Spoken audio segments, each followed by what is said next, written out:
Now. That's Wabu. Uncle Nathaniel. Greetings. Peaceful greetings. Peaceful greetings. Okay. All right, y'all. I'm here.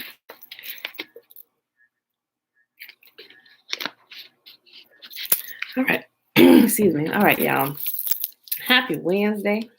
It is April the 7th, 2021.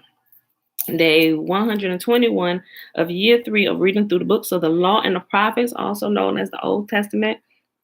And on the 3-year consecutive count, day 790. And remember, that is without the Sabbath days and the feast day Sabbath days added into the count, right? All right. Today we are reading 2 Samuel 18, and then y'all know what the deal is. Until we're done with it, we're hopping over to the Legends of the Jews. I'm still trying to decide. I'm like, all right, Father, what should I read next in conjunction with this? Because, like, we're like, I don't know, depending on how fast I read through these pages, we really only have like this much left. Like, we read through this entire book, every single page. This is all we got left. So I'm looking, waiting to see what I can see. It's Shayla. Hey, girl. Hey. All right, y'all. So let's go ahead and do the shimmer.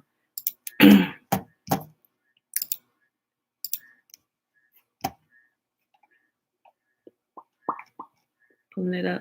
All right, y'all. Remember the shimmer is found in Deuteronomy chapter 6, verse 3. Actually, read the whole chapter like I always say. We just kind of start at verse 3 just to kind of get right to it. All right. Hear, therefore, O Israel, and observe to do it, that it may be well with you, and that you may increase mightily, as Yahuah, the God of our fathers, has promised us, in a land that flows with milk and honey. Hear, O Israel, Yahuah, our God, He is one God, and you shall love Yahuah your God with all your heart, and with all your soul, and with all your might. And these words which I command you this day shall be in your heart, and you shall teach them diligently unto your children, and shall talk of them when you sit in your house, and when you walk by the way, and when you lie down, and when you rise up. And you shall bind them for a sign upon your hand, and they shall be as frontlets between your eyes. And you shall write them on the posts of your house and on your gates. And Yahuah commanded us to do all these statutes, to fear Yahuah, our God, for our good, always, that He might preserve us alive as it is at this day. And it shall be our righteousness if we observe to do all these commandments before Yahuah, our God, as He has commanded us. Shalom, shalom, Josiah, Belinda Brown, YouTube. Okay. Levine, blessings. Trina. Okay, let's pull this right on over here so we're going ahead and get started.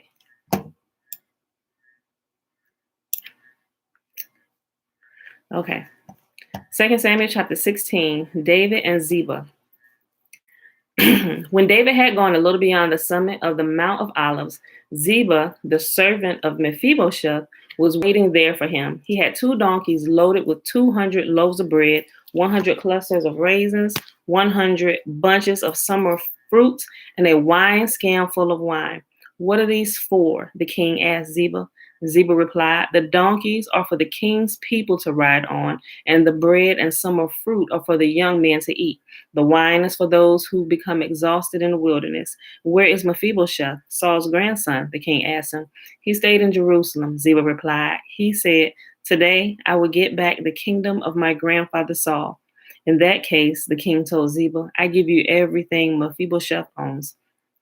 I bow before you, Ziba replied. May I always be pleasing to you, my lord the king. As King David came to Bahurim, a man came out of the village cursing them. It was Shimei, the son of Gera, from the same clan as Saul's family. He threw stones at the king and the king's officers and all the mighty warriors who surrounded him. Get out of here, you murderer, you scoundrel, he shouted at David. Yahuah is paying you back for all the bloodshed in Saul's clan. You stole his throne, and now Yahuah has given it to your son Absalom. At last, you will taste some of your own medicine, for you are a murderer. Why should this dead dog curse my lord the king? Abishai, son of Zeruiah, demanded. Let me go over and cut off his head. No, the king said. Who asked your opinion, you sons of Zeruiah? If Yahuah has told him to curse me, who are you to stop him? Then Yahuah said to Abishai and all his servants, my own son is trying to kill me. Doesn't this relative of Saul have even more reason to do so? Leave him alone and let him curse, for Yahuah has told him to do it. And perhaps Yahuah will see that I am being wrong and will bless me because of these curses today.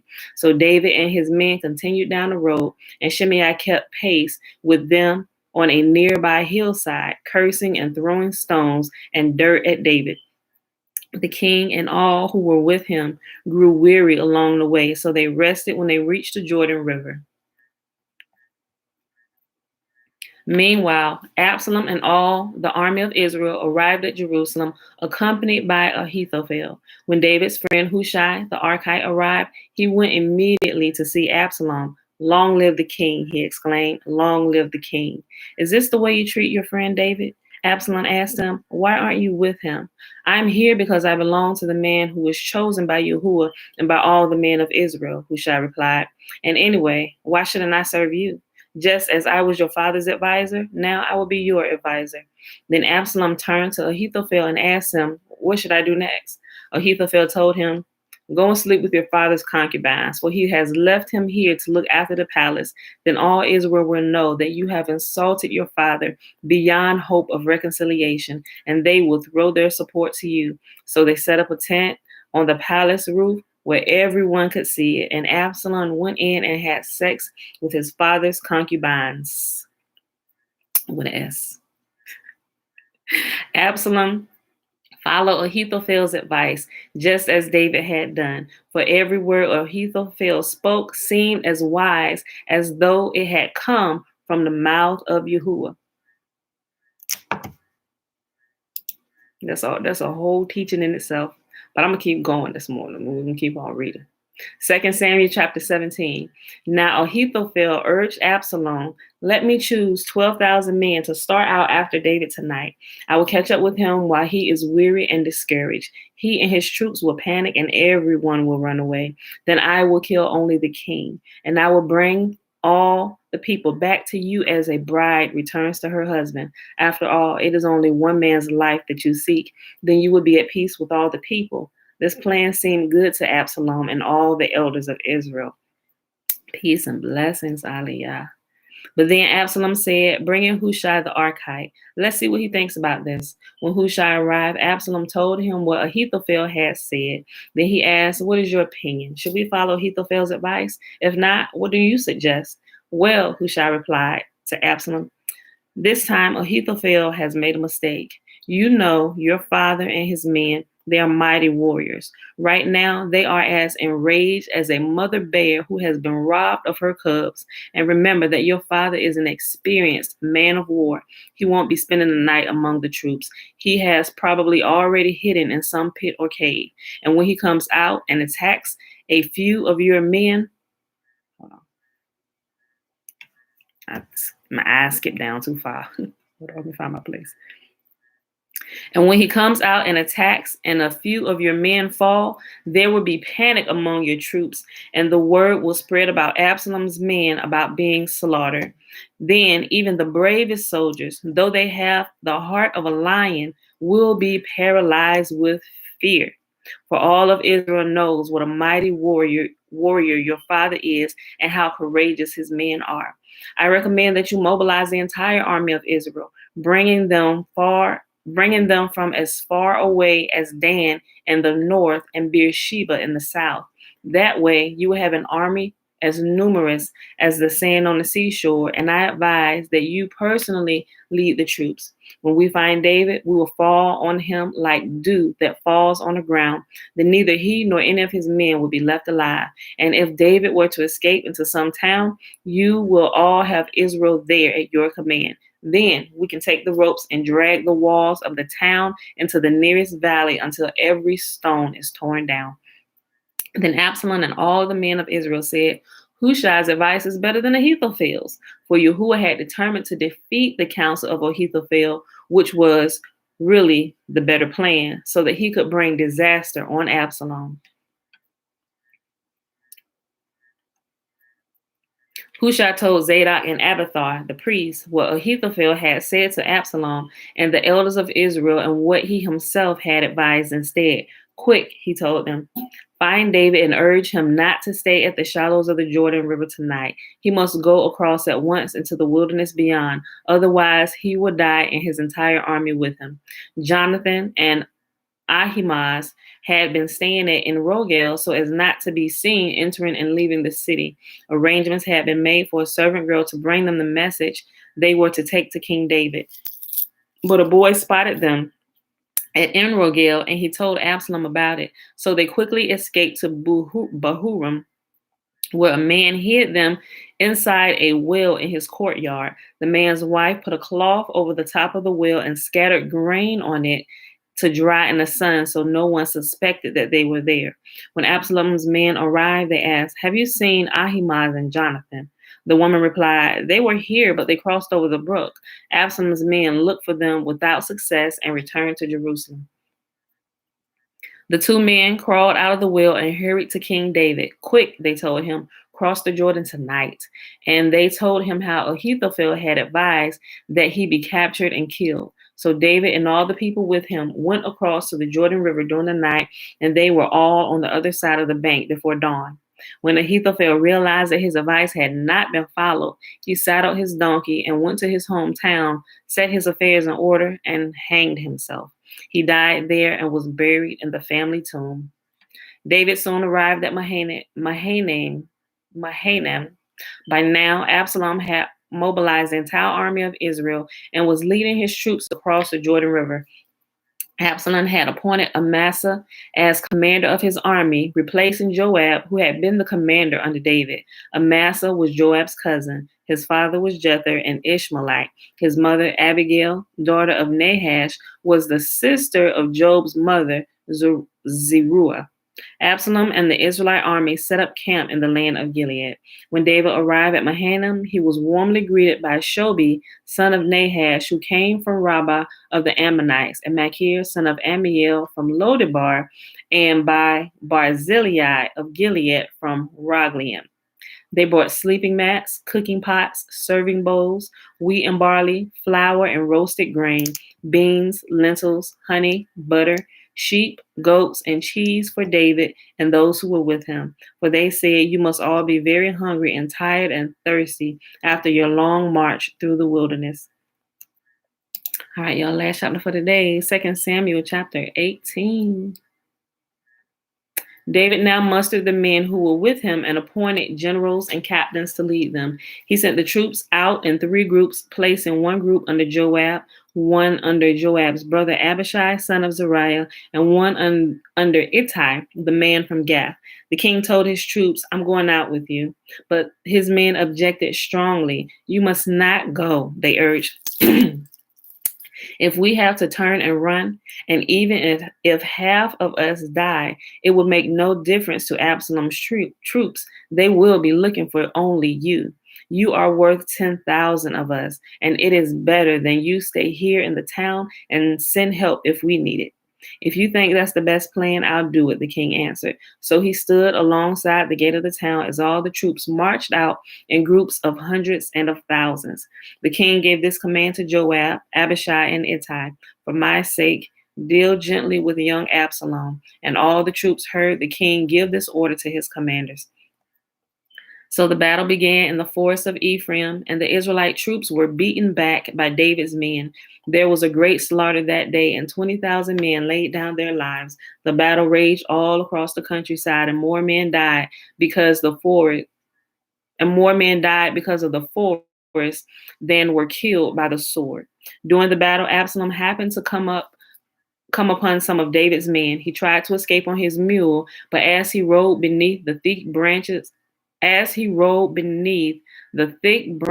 of a great tree, his hair got caught in the tree. His mule kept going and left him dangling in the air. One of David's men saw what had happened and told Joab, I saw Absalom dangling from a great tree. Shalom, Mom. Now let me just Let me point something out, just in case like you never paid attention to it. Now, we've already read past this part in the Legends of the Jews, where they give some great details about this particular scene right here that was not canonized with the Bible. Have anybody ever just simply stopped and wondered? He was riding on a mule. Mule, horse, what we know that they're different, but most of the time mules are smaller than horses are, at least in our day. I'm not sure what they look like back in that day, but it couldn't be too much of a difference, right? Okay. So if you're riding, let me see, just double check. His mule kept going. Yep. Okay. Yep. He was riding his mule. It says beneath the thick branches of a great tree, and his hair got caught in the tree. I mean, how low? What did it just say? Great tree. I didn't look and see what type of tree it was, but if I remember correctly, I think a version had oak tree, but don't quote me on that. But how low are these branches to the ground to where when you're riding by, you get stuck in it? Your hair gets stuck in it, right? I'm gonna just read that again. Y'all ever thought about that? Was this tree really low to the ground, or was he bigger, right? Or was he okay? Listen, during the battle, Absalom happened to come upon some of David's men. He tried to escape his mule, but as he rode beneath the thick branches of a great tree, his hair got caught in the tree. His mule kept going and left him dangling in the air. One of David's men saw what had happened and told Joab, I saw Absalom dangling from a great tree. I only brought that out just to kind of make you think a little bit and pay attention to some of the stuff you read and let you know that there is something missing. There is something missing. What? Joab demanded. You saw him there and didn't kill him? I would have rewarded you with 10 pieces of silver and a hero's belt. I would not kill the king's son for even 1,000 pieces of silver. The man replied to Joab, we all heard the king say to you and Abishai and Ittai, for my sake, please spare young Absalom. And if I had betrayed the king by killing his son, and the king would certainly find out who did it, you yourself would be the first to abandon me. Enough of this nonsense, Joab said. Then he took 3 daggers and plunged them into Absalom's heart, and he dangled, still alive, in the great tree, right? Now, this is called a great tree. You don't call a tree great unless it's humongous. Like some of them pictures that I've seen of just tree stumps that are left. Like, that's the stump of a great tree. That's not something like it, because I would be considered like an ant compared to some of these great trees, right? Let's see. It's possible. It's possible that his dreads could have got caught, but inside of a great tree, inside the branches of a great tree. I mean, unless great is a misinterpretation, it said a great tree, right? But if you go back and look at the original languages, this is a huge tree. It makes me think. Okay. Enough of this nonsense, Joab said. Then he took 3 daggers and plunged them into Absalom's heart as he dangled, still alive, in the great tree. 10 of Joab's young armor bearers then surrounded Absalom and killed him.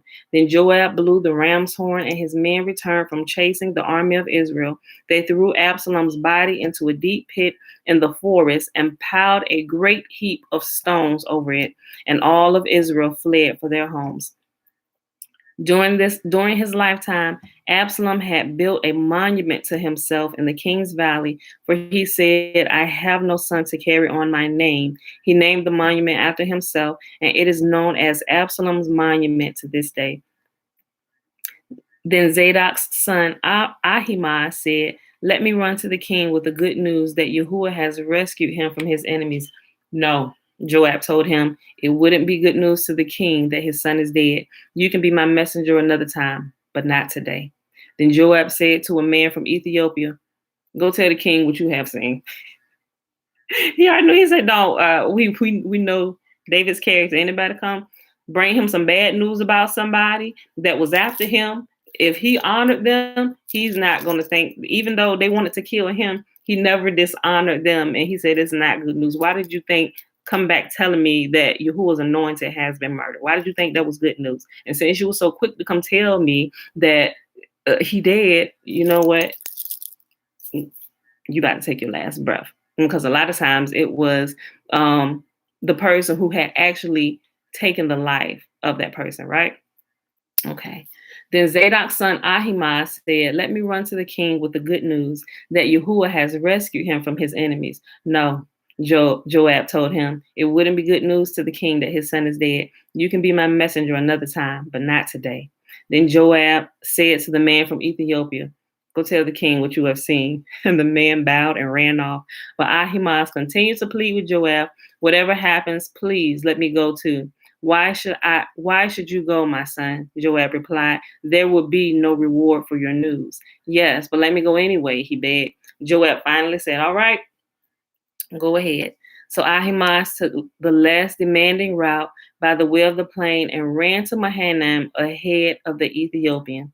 While David was sitting between the inner and outer gates of the town, the watchman climbed to the roof of the gateway by the wall. As he looked, he saw a lone man running toward them. He shouted the news down to David, and the king replied, if he is alone, he has news. As the messenger came closer, the watchman saw another man running toward him. He shouted, here comes another one. The king replied, he also will have news. The first man runs like Ahimaaz, son of Zadok, the watchman said. He is a good man and comes with good news, the king replied.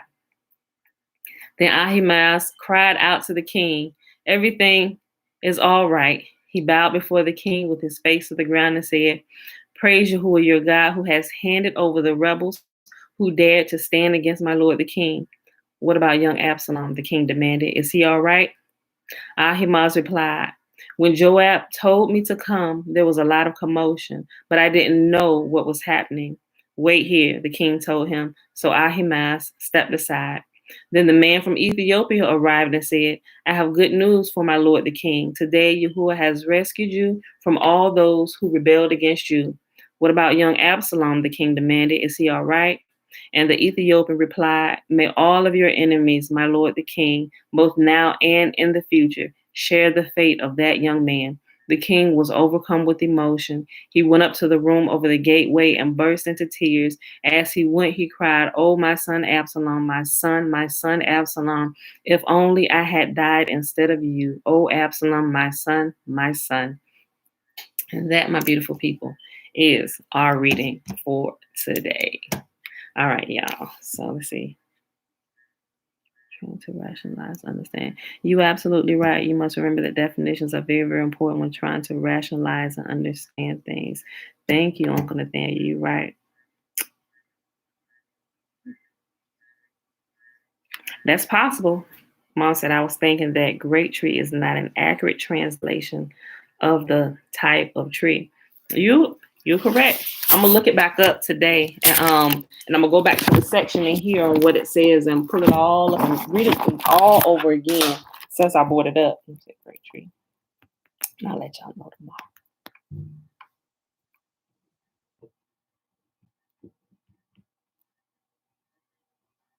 Okay. All right, y'all. Uncle James Brown. Good morning. All right, y'all. So we stopped yesterday in the Legends of the Jews on page 466, and we read about Manasseh. So now we're about to read about Josiah, and his successors. All right, y'all. So it's on page 466. It is volume 4. I'm off from the chapter now. This is one of the last chapters. Chapter 10, volume 4. Ooh, we're coming up on Daniel. Y'all be getting so excited. Okay, yeah. Volume 4, chapter 10. Josiah and his successors. And if you have the same size book as I do, it's page 466. Okay. There we go. Okay. That the full measure of punishment was not meted out to Ammon meted out to Ammon. His evil deeds were such that he should have forfeited his share in the world to come, was due to the circumstance that he had a pious and righteous son. Josiah offers a shining model of true, sincere repentance. Though at first he followed in the footsteps of his father, Ammon, he soon gave up the ways of wickedness and became one of the most pious kings of Israel, whose chief undertaking was the effort to bring the whole people back to the true faith. It dates from the time when a copy of the Torah was found in the temple, a copy that had escaped the Holocaust kindled by his father and predecessor Ammon for the purpose of exterminating the Holy Scriptures. When he opened the Scriptures, the first verse to strike his eye was the one in Deuteronomy. Yahuah shall bring thee and thy king into exile unto a nation which thou hast not known. Josiah feared this doom of exile was impending, and he sought to conciliate Yahuah through reform of his people. Through the reform of his people. His first step was to enlist the intercession of the prophets in his behalf. He addressed his request not to Jeremiah, but to the prophetess Huldah, knowing that women are more easily moved to compassion. As Jeremiah was a kinsman of the prophetess, their common ancestors were Joshua and Rahab, the king. Their common ancestors were Joshua and Rahab. The king felt no apprehension that the prophet take his preference for Huldah amiss. The proud, dignified answer of the prophetess was that the misfortune could not be averted from Israel, but the destruction of the temple, she continued consolingly, would not happen until after the death of Josiah. In view of the imminent destruction of the temple, Josiah hid the holy ark and all its appurtenances. And all of its components. That's what it was.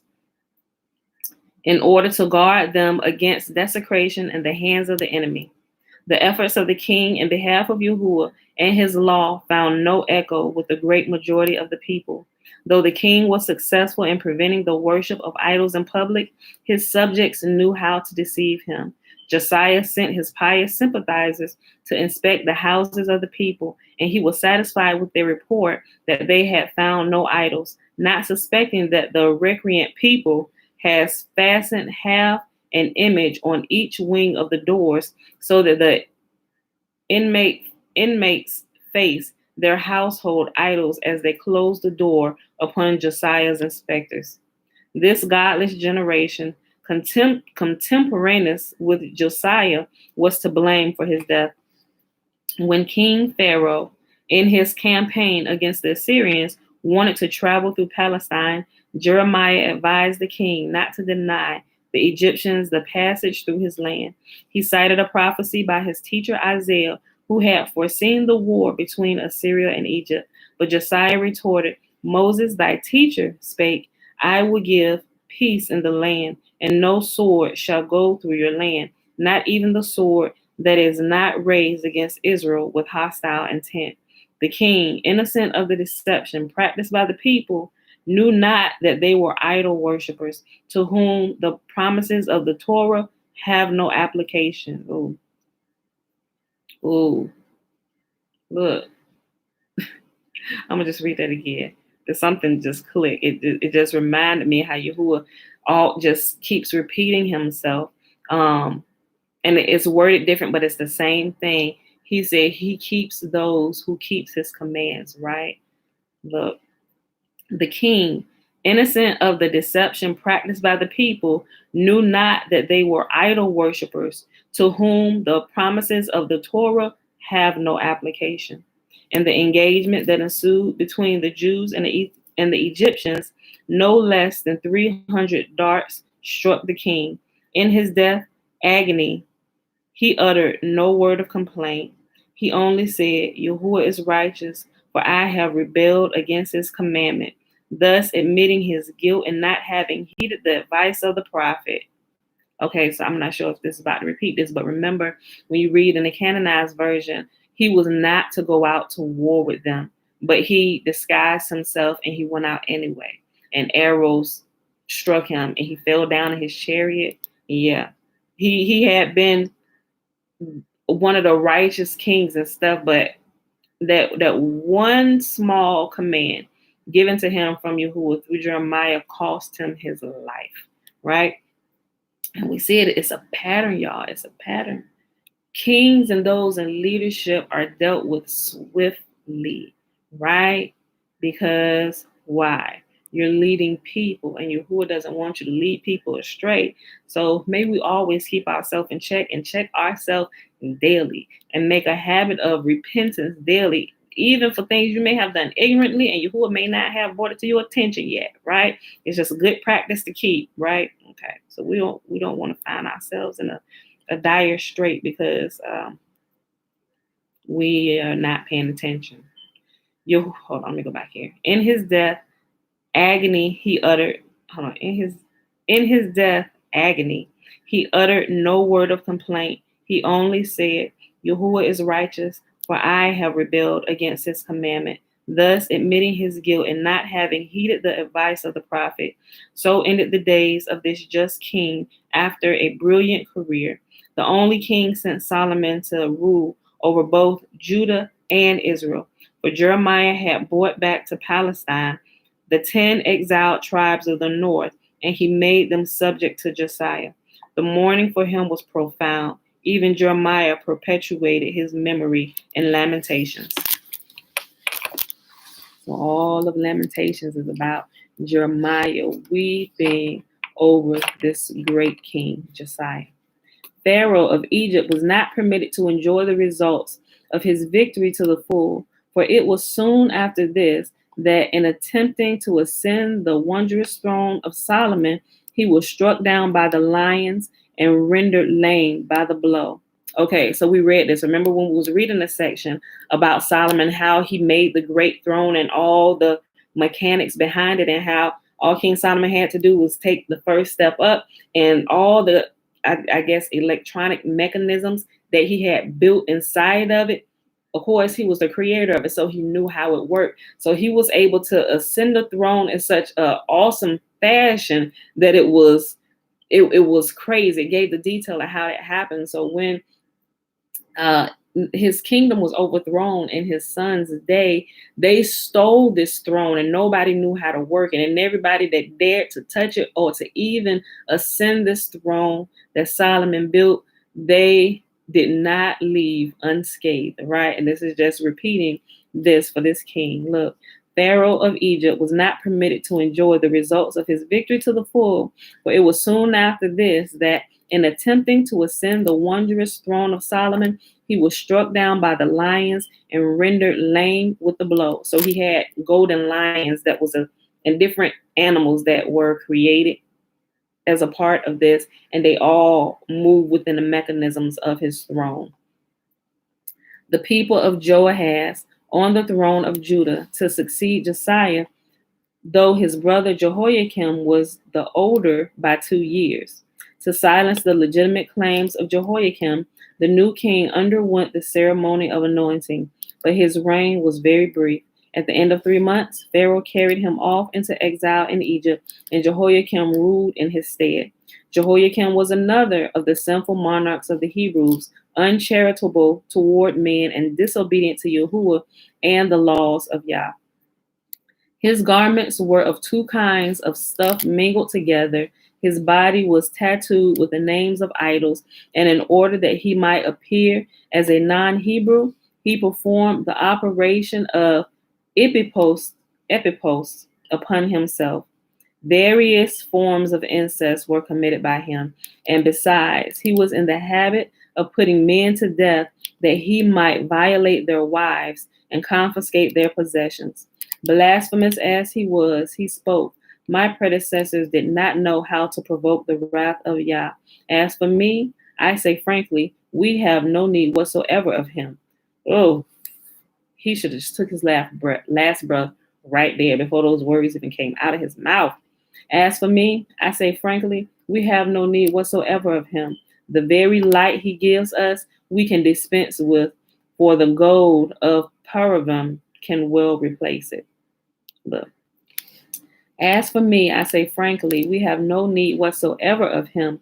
The very light he gives us we can dispense with, for the goal of Parvain can well replace it. Seeing such abominations, Yahuah desired to resolve the world into its original chaos. If he desisted from his purpose, it was only because the people led a God-fearing life during the time of Jehoiakim. After he had reigned 11 years, Nebuchadnezzar put an end to his dominion. Advancing with his army, the Babylonian king halted at Daphne, a suburb of Antioch. Here he was met by the Sanhedrin of Jerusalem, who desired to know whether he was coming with the purpose of destroying the temple. Nebuchadnezzar assured them that all he wanted was the surrender of Jehoiakim, who had rebelled against his authority. Returned to Jerusalem, the Sanhedrin informed Jehoiakim of Nebuchadnezzar's intention. The king asked the elders whether it was ethical to purchase their lives by sacrificing his. For answer, they referred him to the story of the way Joab dealt with the city of Abel, of Beth Makkah, which had saved itself by surrendering the rebel Sheba, the son of Bichri. The king's objection did not deter the Sanhedrin from following the example of Joab, acting under the direction of David. They made Jehoiakim glide down from the city walls of Jerusalem by a chain. Below, the Babylonians stood ready to receive him. Nebuchadnezzar took Jehoiakim in fetters to all the cities of Judah. Then he slew him, and his rage, still unabated, threw his corpse to the dogs after having stuck it into the carcass of an ass. The dogs left nothing of Jehoiakim's body over except his skull, on which were written the words, "This and something besides." Many centuries later, it was found by a rabbi near the gates of Jerusalem. He tried in vain to give it burial. The earth refused to retain it, and the rabbi concluded therefrom that it belonged to the corpse of Jehoiakim. He wrapped the skull in cloth and laid it in a closet. One day, the wife of the rabbi discovered it there, and she burnt it, thinking the skull belonged to a former. What? Oh, look. It's just like, oh, look. He wrapped the skull in a cloth and laid it in a closet. One day, the wife of the rabbi discovered it there, and she burnt it, thinking the skull belonged to a former wife of her husband, so dear to him even after her death that he could not separate himself from this relic. Oh, where is the faith in your husband, woman? Like, who would think? I mean, people do some crazy stuff, but what was going on with his wife's mind where she thought that her husband would be saving skulls of his former women? Like that's weird. When Nebuchadnezzar returned to Babylonia from his Palestinian expedition, the people received him with great pomp and solemnity. He announced to them that in place of Jehoiakim, whom he had slain, he had installed Mattaniah, the rebel's son, called Jehoiachin, as king over Judah. And the people uttered the warning, one cannot educate a well-behaved puppy whose dam was ill-conditioned, let alone an ill-conditioned puppy whose dam was ill-conditioned.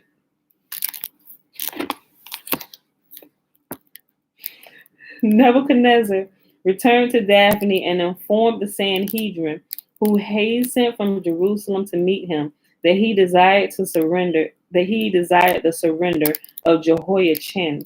If they refused to satisfy his demand, he would destroy the temple. When the Hebrew king was told the threat of his Babylonian adversary, he mounted upon the roof of the temple, and holding all the keys of its chambers in his hand, he spoke thus to Yahuah, until now thou did consider us worthy of confidence, and thou did entrust thy keys to us.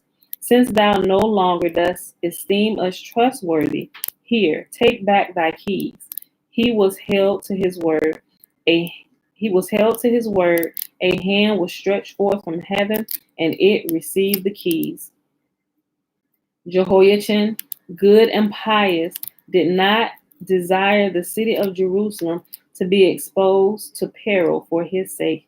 So he delivered himself to the Babylonian leaders after they swore that neither city nor people should suffer harm. But the Babylonians did not keep their oath. A short while thereafter, they carried into exile not only the king, but also his mother and 10,000 of the Hebrew nobility and the great scholars. This was the second attempt made by Nebuchadnezzar to deport the Hebrews. On taking the former king Jehoiakim captive, he had exiled 300 of the noblest of the people, among them the prophet Ezekiel. The king Jehoiachin was incarcerated for life, a solitary prisoner, separated from his wife and his family.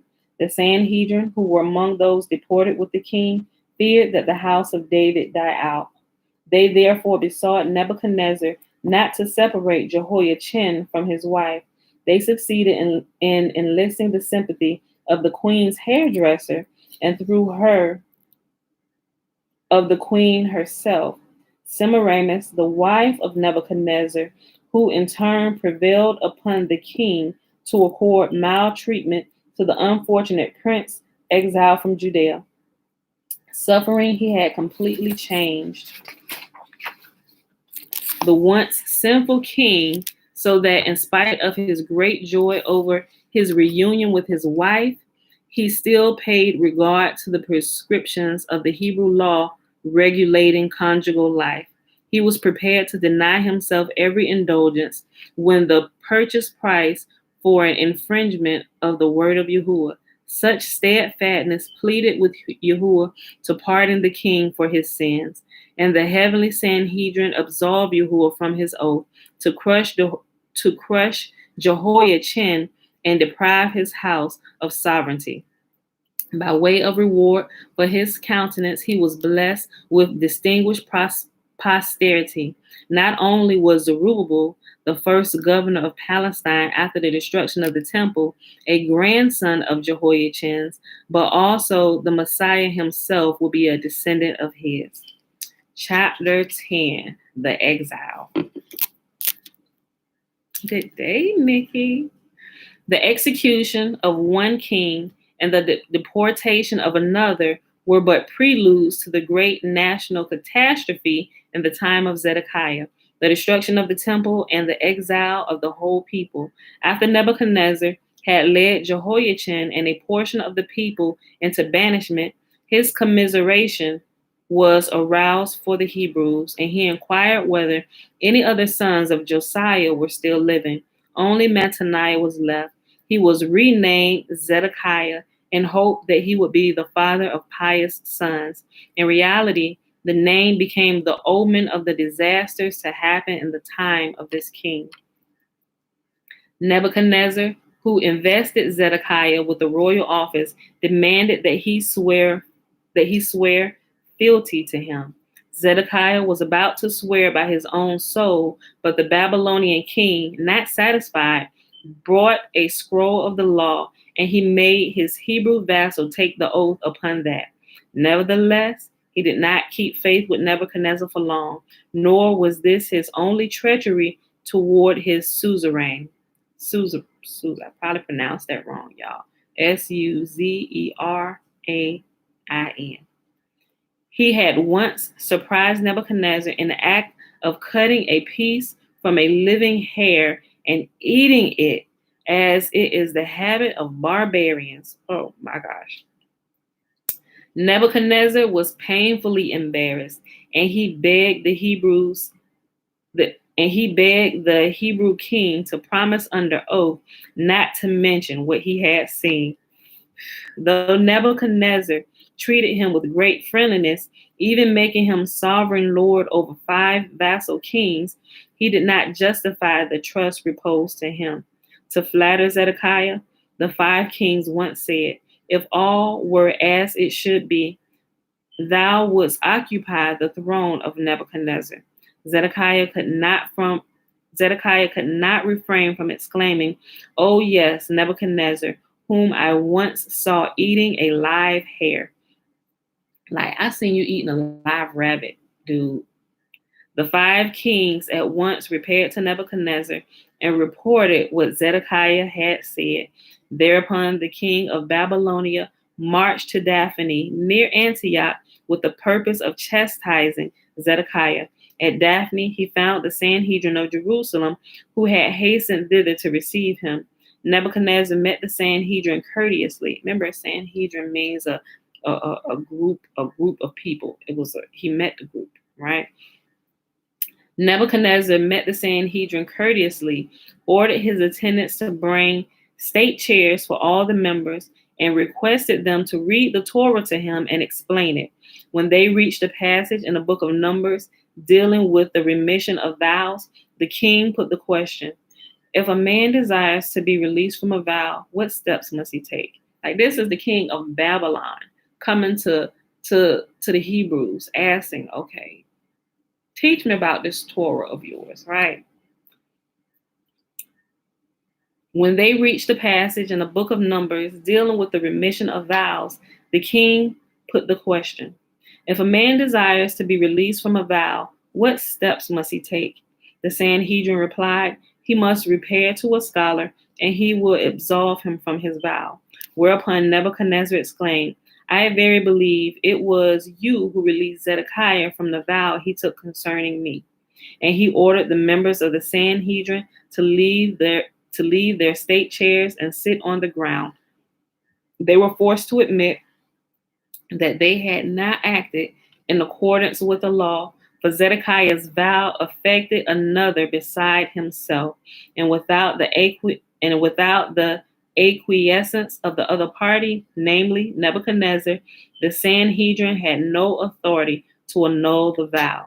It's almost like a check requiring 2 signatures, right? It can't be cashed or it can't be validated without the 2 signatures on it. Most checks we see now have 1, but a lot of times in corporations and businesses, there's like this 2 signature agreement whereby in order to get this approved, we need 2 signatures. And this was kind of in reverse. It said to absolve somebody from a vow, both parties must be present, right? And you can see that principle in a lot of stuff. Like, don't talk about that person and that person is not here to defend themselves. Like, we need both parties here so we don't get half stories. It's that same principle.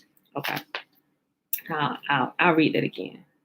When they reached the passage in the book of Numbers dealing with the remission of vows, the king put the question, if a man desires to be released from a vow, what steps must he take?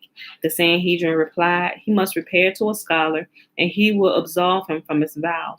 Whereupon Nebuchadnezzar exclaimed, I verily believe it was you who released Zedekiah from the vow he took concerning me. And he ordered the members of the Sanhedrin to leave their state chairs and to sit on the ground. They were forced to admit that they had not acted in accordance with the law. For Zedekiah's vow affected another besides himself, and without the acquiescence of the other party, namely Nebuchadnezzar, the Sanhedrin had no authority to annul the vow. Zedekiah was duly punished for the grievous crime of perjury. When Jerusalem was captured, he tried to escape through a cave extending from his house to Jericho. Yahuah sent a deer into the camp of the Chaldeans, and in their pursuit of this game, the Babylonian soldiers reached the farther opening of the cave at the very moment when Zedekiah was leaving it.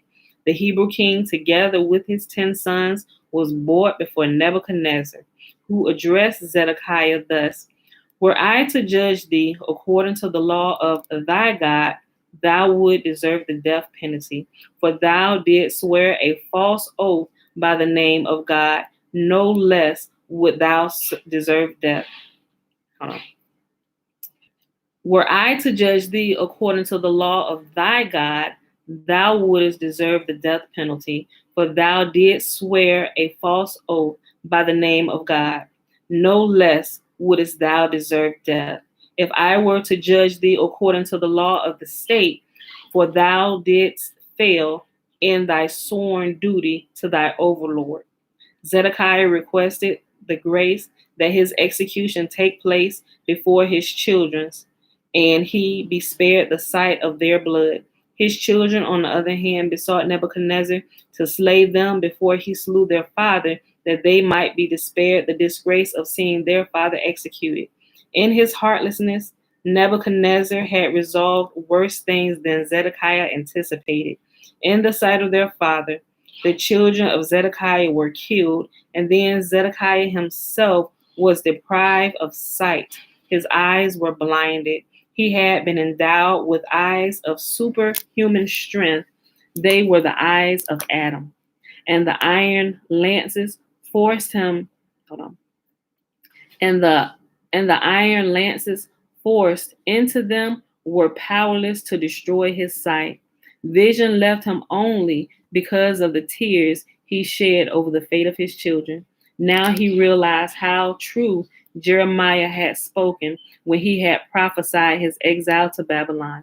Though he should live there until his death, he would never behold the land with his eyes, on account of its seeming contradictoriness. Zedekiah had thought the prophecy untrue. For this reason, he had not heeded Jeremiah's advice to make peace with Nebuchadnezzar.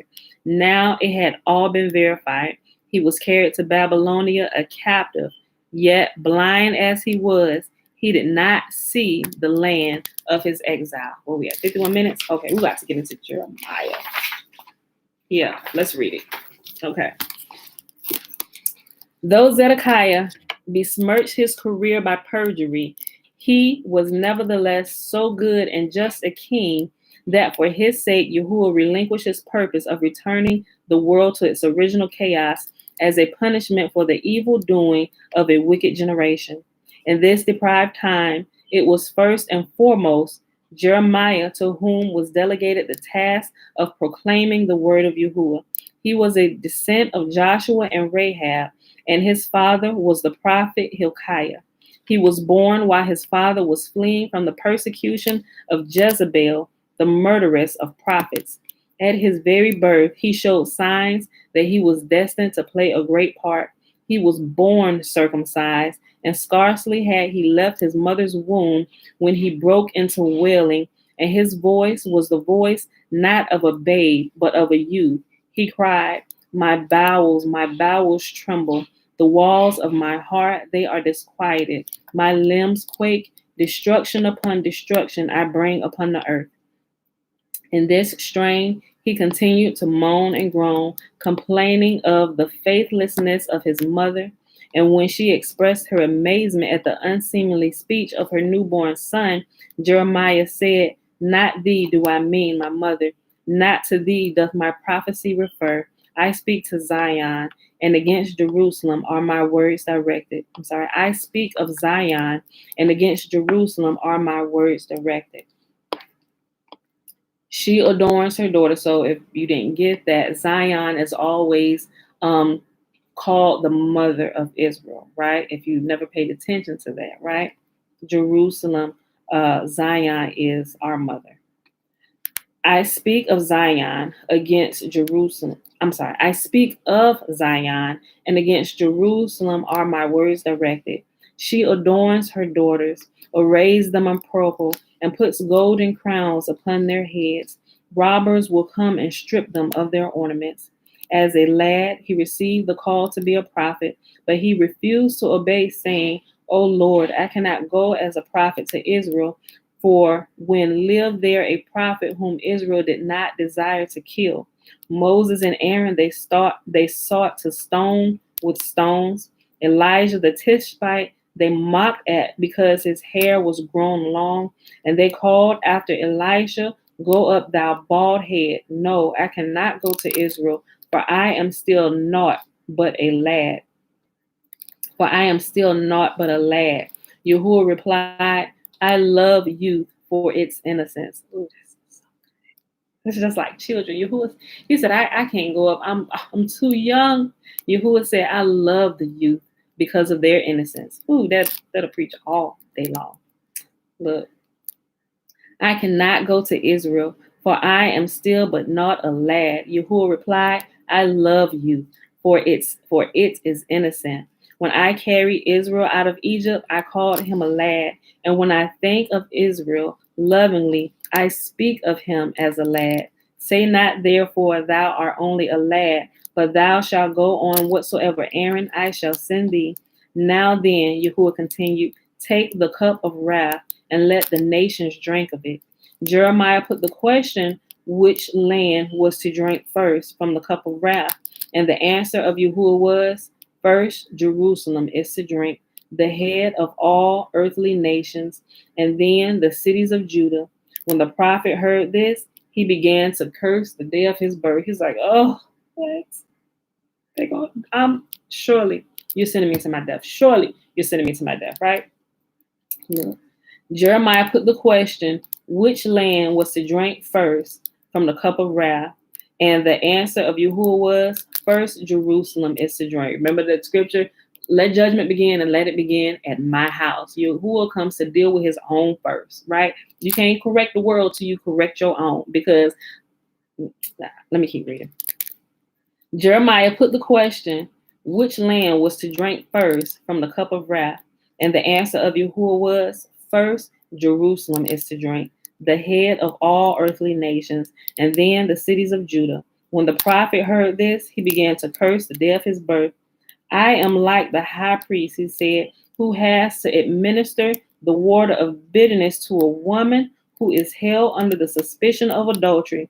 And when he approaches the woman with the cup, lo, he beholds his own mother. And I, O mother of Zion, thought when I was called to prophesy that I was appointed to proclaim prosperity and salvation to thee. But now I see that my message forbids the evil. Jeremiah's first appearance in public was during the reign of Josiah, when he announced to the people in the streets, if ye will give up your wicked doings, Yahuah will raise you above all nations. If not, he will deliver his house into the hands of the enemies, and they will deal with it, as seemed best to them. The prophets contemporary with Jeremiah in his early years were Zechariah and Huldah. The province of the latter was among women, while Zechariah was active in a synagogue. Later, under Jehoiakim, Jeremiah was supported by the prophets until his relative Uriah of Kiriath Jearim, a friend of the prophet Isaiah. But Uriah was put to death by the ungodly king, the same who had the first chapter of Lamentations burnt after obliterating the name of Yahuah wherever it occurs in the whole book. But Jeremiah took 4 chapters. The prophet fell upon evil times under Zedekiah. The prophet fell upon evil times under Zedekiah. He had both the people and the court against him, nor was that surprising in a day when not even the high priest in the temple bore the sign of the covenant upon their bodies.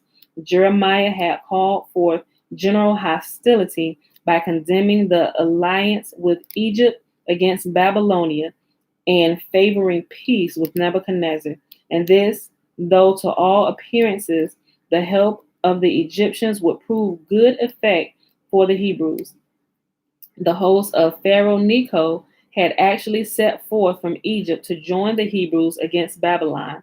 But when they were on the high seas, Yahuah commanded the waters to cover themselves with corpses. Astonished, the Egyptians asked each other whence the dead bodies. Presently, the answer occurred to them. They were the bodies of their ancestors drowned in the sea on the account of the Hebrews who had shaken off the Egyptian rule. What, said the Egyptians thereupon, shall we bring to help those who drowned our fathers? So they returned to their own country, justifying the warning of Jeremiah that no dependence could be put upon Egyptian promises. We almost done with this section, y'all. A little while after this occurrence, when Jeremiah wanted to leave Jerusalem to go to Anathoth and partake of his priestly portion there, the watchman at the gate accused him of desiring to desert to the enemy. He was delivered to his adversaries at court, and they confined him in prison, which we know, we read about this in the book of Jeremiah. and how they put him down in a cistern and all this stuff. It's just giving a little bit more details on some of the backstory of what we read in the canonized version, right? Okay. The watchman knew full well that it was a trumped-up charge he was bringing against Jeremiah, and the intention attributed to him was as far as possible from the mind of the prophet, but he took this opportunity to vent an old family grudge. For this gateman was the grandson of the false prophet Hananiah, the enemy of Jeremiah, the one who had prophesied complete victory over Nebuchadnezzar in 2 years. Y'all remember that story? That whole thing is in the book of Jeremiah. Jeremiah came and told him, look, y'all said y'all going into destruction. I mean, y'all going into destruction, captivity. He said, look, for those of you who want to live, y'all need to submit to the Babylonian king who is surely coming. He said, but if you try to fight against him, you're going to die. You're going to be treated hostile and everything else, right? And so after Jeremiah told him that, this prophet Hananiah came up. He said, who are you? I'm a prophet too. And Yahuah has spoken to me. And here's what Yahuah said. We're going to get victory and we're going to overthrow him in 2 years, right? We all remember that story, right? If you don't remember, if you haven't read it, go read the book of Jeremiah. Listen. For this gateman was a grandson of the false prophet Hananiah, the enemy of Jeremiah, the one who had prophesied complete victory over Nebuchadnezzar within 2 years. It were proper to say he calculated the victory rather than prophesied it. He reasoned, if unto Elam, which is a mere ally of the Babylonians against the Hebrews, destruction has been appointed by Yahuah through Jeremiah, so much the more will the extreme penalty fall upon the Babylonians themselves, who have inflicted vast evil upon the Hebrews. Jeremiah's prophecy had been the reverse. So far from holding forth any hope that a victory would be won over Nebuchadnezzar, the Hebrew state, he said, would suffer annihilation. Hananiah demanded a sign betokening the truth of Jeremiah's prophecy, but Jeremiah contended that there could be no sign for such a prophecy as his, since the divine determination to do evil can be annulled. On the other hand, it was the duty of Hananiah to give a sign, for he was prophesying pleasant things. The divine resolution for good is executed without. Finally, Jeremiah advanced the clinching argument. I, a priest, may be well content with the prophecy. It is to my interest that the temple should continue to stand. As for thee, thou art a Gibeonite. Thou wilt have to do a slave service in it so long as there is a temple. But instead of troubling thy mind with the future in store for others, thou shalt rather have the thought of thine own future, for this very year thou wilt die. Hananiah, in very truth, died on the last day of the year set as his term of life, but before his death, he ordered that it should be kept secret for 2 days, so to give lie to Jeremiah's prophecy. With his last words addressed to his son Shelemiah, he charged him to seek every possible way of taking revenge upon Jeremiah, to whose curse his death was to be ascribed. Shelemiah had no opportunity of fulfilling his father's last behest, but it did not pass from his mind, and when he in turn lay upon his deathbed, he impressed the duty of revenge upon his son Jeriah. It was the grandson of Hananiah who, when he saw Jeremiah leaving the city, hastened to take the opportunity of accusing the prophet of treason. His purpose prospered. The aristocratic armies of Jeremiah, enraged against him, welcomed the chance to put him behind bars and gave him in charge of a jailer, Jonathan, who had been a friend of the false prophet Hananiah.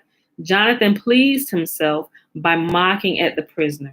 See, he would say, see what honor thy friend does thee, to put thee in so fine a prison as this. Verily, it is a royal place. Despite his suffering, Jeremiah did not hold back the truth. When the king inquired of him whether he had a revelation from Yahuah, he replied, yes, the king of Babylonia would carry thee off into exile. To avoid irritating the king, He went into no further detail. He only prayed the king to liberate him from prison, saying, even wicked men like Hananiah and his descendants at least cast about for a pretext when they desire to take revenge. And their example ought not to be lost upon thee who art called Zedekiah, just man. The king granted his position, but Jeremiah did not enjoy liberty for long. Hardly out of prison, he again advised the people to surrender, and the nobility seized him and cast him into a lime pit filled with water, where they hoped he would drown. But a miracle happened. The water sank to the bottom, and the mud rose to the surface and supported the prophet above the water. Okay, I'll do it in a second. Help came to him from Ebed-Melech, a white raven, the only pious man at court. Ebed-Melech hastened to the king and spoke, no, if Jeremiah perishes in the lion pit, Jerusalem will surely be captured. With the permission of the king, Ebed-Melech went to the pit and cried out aloud several times, oh, my lord Jeremiah, but no answer came. Jeremiah feared the words were spoken by his former jailer, Jonathan, who had not given up his practice of mocking the prophet. Don't worry about it, boo. He would come to the edge of the pit and call down jeeringly, do not rest thy head on the mud and take a little sleep, Jeremiah. To such sneers, Jeremiah made no reply, and hence it was that Ebed-Melech was left unanswered. Thinking the prophet dead, he began to lament and tear his clothes. Then Jeremiah, realizing that it was a friend and not Jonathan, asked, who is that is calling my name and weeps therewith? And he received the assurance that Ebed-Melech had come to rescue him from his perilous position. And that, my beautiful people, is our reading for today. We're going to stop right here. Let me mark my page 470.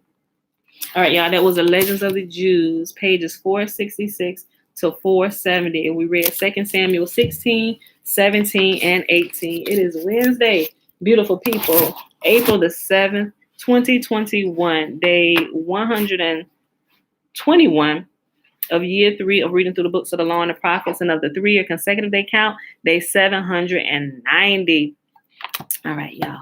I don't really have anything much to say today, and I don't think there's any questions so far.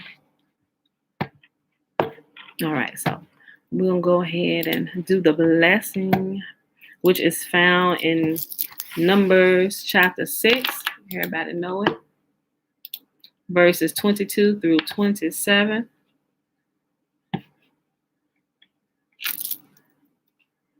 Remember, the first 21 verses is the Nazarite vow. Remember, a man or a woman can take the Nazarite vow, right? I think everyone should at least consider, at least read through it and really ponder on it, right? You should at least once in your life make a vow to Yahuah. It's not something that should be taken lightly, and it should not be a decision made overnight, right? But everybody should at least consider setting themselves apart for a time to be solely dedicated to Yah, right? It should be completely your choice, and you shouldn't be pressured into doing something like that. But that's out of your own choosing, and Yahuah gives men and women that choice, right? And we come to find out that Yahuah normally does some special things with Nazarites, right? So consider it. Not that you want him to do something special. You should just, regardless of whether he did something for you or not, you should just want to set yourself aside for a time just to honor him and dedicate yourself solely to him, whatever that may look like for you, right? That's your choice. What you decide to do, he leaves all of that up to you, right? He just lists out a few different things so that you can be recognized by the whole, by the host of heaven. The host of heaven know who everybody is anyway, but I'm just saying, so you can bear on your body the mark of a Nazarite. He requires us to do a couple things, right? Okay, so you can read about all that in the first 21 verses of Numbers chapter 6. So let's do the blessing. which starts at verse 22 all the way to the end of the chapter, verse 27. And Yahuah spake unto Moses, saying, Speak unto Aaron and unto his sons, saying, On this wise ye shall bless the children of Israel, saying unto them, May Yahuah bless us and keep us. May Yahuah make his face to shine upon us and be gracious unto us. May Yahuah lift up his countenance upon us and give us peace. And they shall put my name upon the children of Israel, and I will bless them. Okay, beautiful people, we're going to go ahead and get out of here. And y'all willing, we'll be back here tomorrow morning, bright and early, 7:15 a.m. Eastern Standard Time. All right, beautiful people. Love y'all. Bruce. Bye.